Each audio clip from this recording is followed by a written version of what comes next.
Om Namah Shivaya, Om Namah Shivaya. Here we go. This is true. Shivaya, Shiva, creates this realm, this ancient mantra, Om Namah Shivaya, combined with here we go. Shiva is a Sanskrit word representing the absolute that permeates all existence, the source of all creation. Shiva wondered, what would it be like to experience not Shiva, not wholeness, not absolute consciousness? What would that be like? Well, in the wondering of that, there was then a movement within the Absolute that allowed for that exploration. A first movement occurred, it's referred to as the Anava Mala. Mala is often transliterated into English from Sanskrit as veil or obscuration. That first mala, the Anava Mala, was a movement within the absolute source to explore what would it be like to be not the absolute.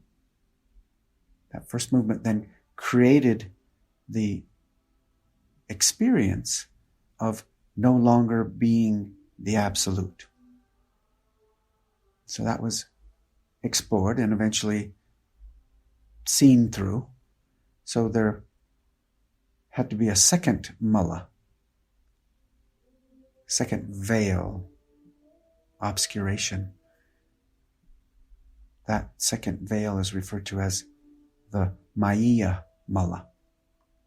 That movement within consciousness allowed a further obscuring from not only no longer absolute, but now get to experience from the perspective of being separate from everything. Self and other. Me and not me.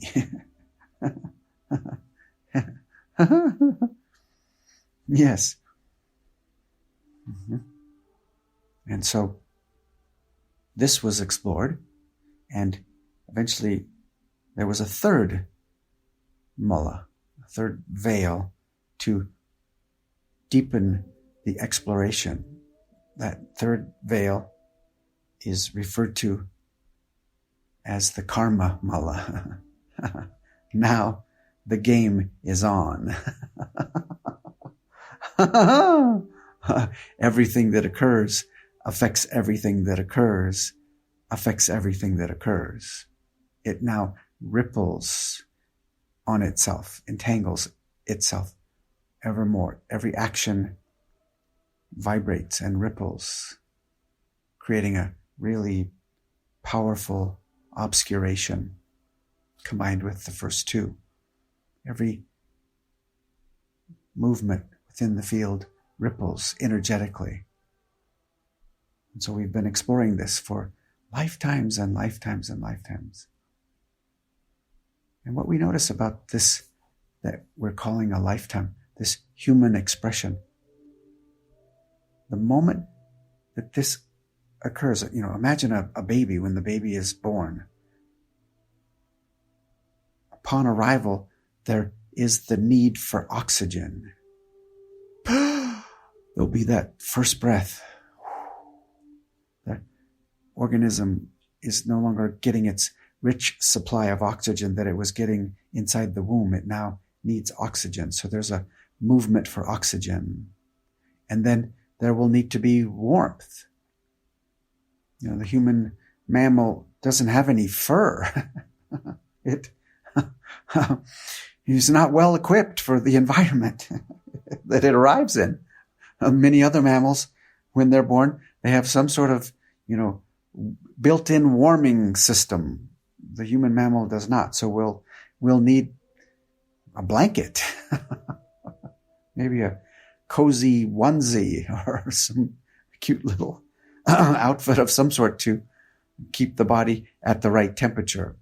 So we have this need for the right temperature. If we get too cold, the organism won't survive. And if we get too hot, same. There's a need for nourishment and hydration.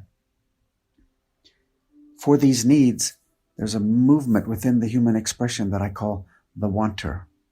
I've just playfully referred to that part of our human expression as the wanter, that part that wants the oxygen, wants the nourishment, wants the hydration, wants the right temperature.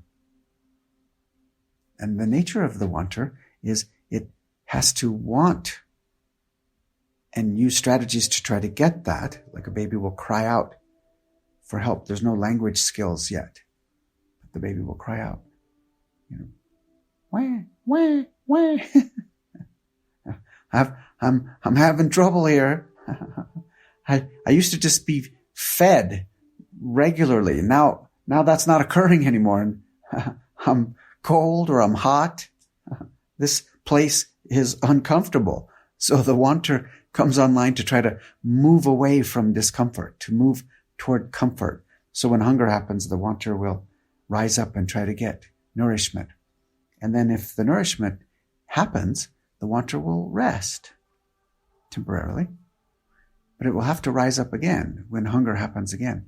The wanter will have to rise up, this move within consciousness to take care of the organism, to ensure that it survives. There will need to be this movement of wanting food and trying to get it. And then if the food is received, then there's rest of the wanter temporarily. But the wanter will have to rise up again. And same for hydration and the right temperature. If we get too cold, the wanter will have to rise up and seek out a warmer temperature. If we venture out of the cave, out into the tundra and it's cold, the wanter will try to get us back in there where the fire is. Now, it has to seek warmth every time we get cold. It can't want warmth just once. Otherwise, we would have all frozen to death or died of heat exposure or dehydration or starvation.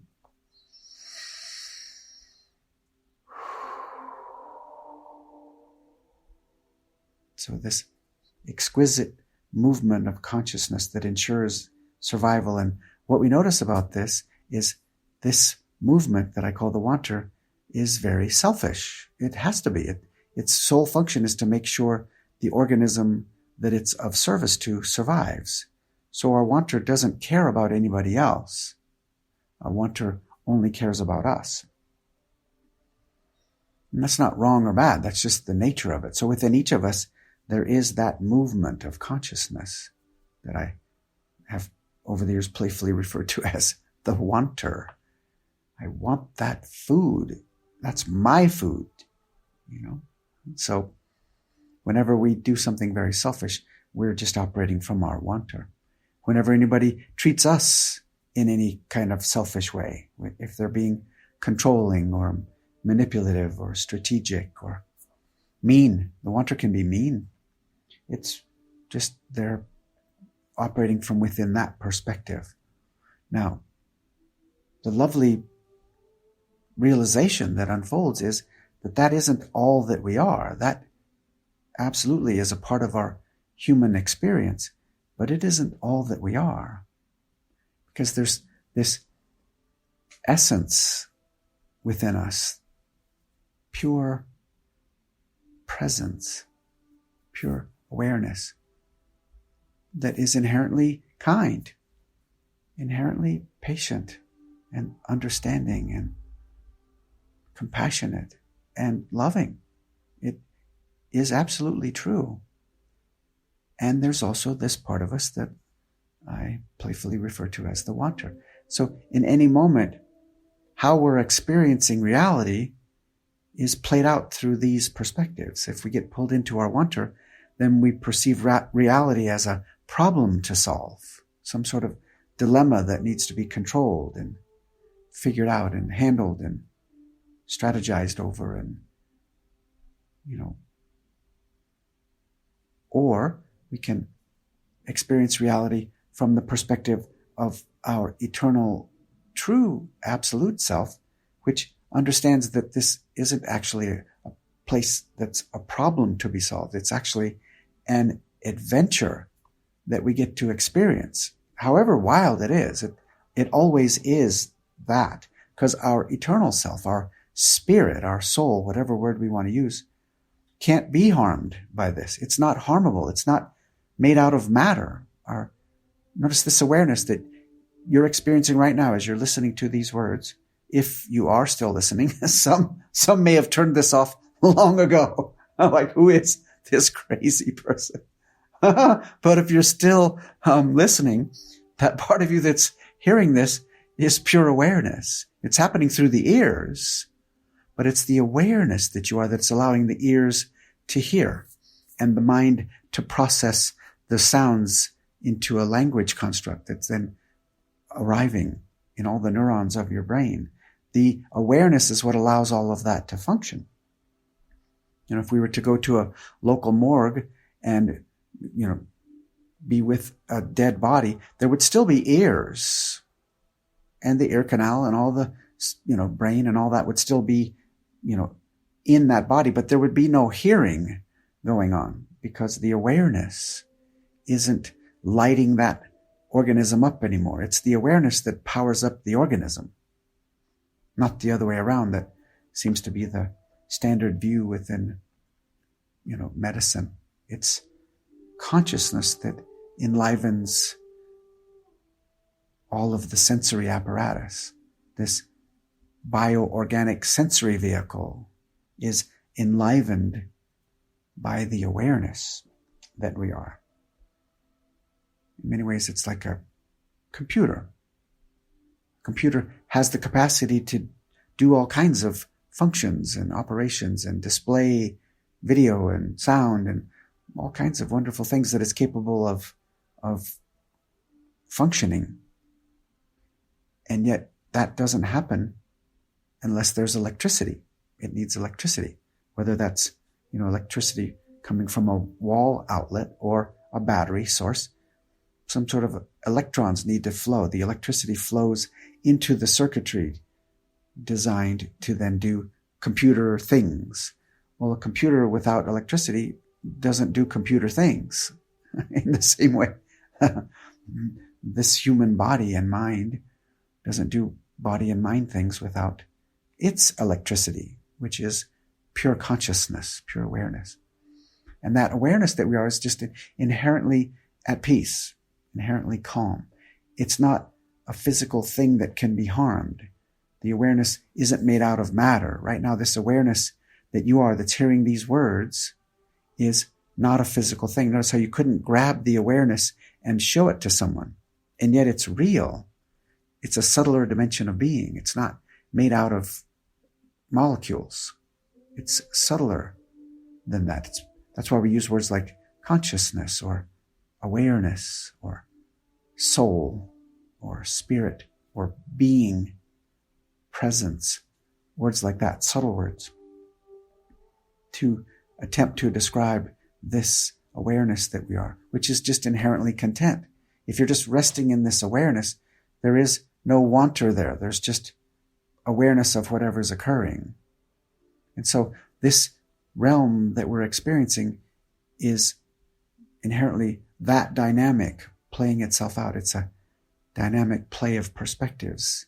If we're resting back in pure awareness, our eternal nature, there's no dilemma there.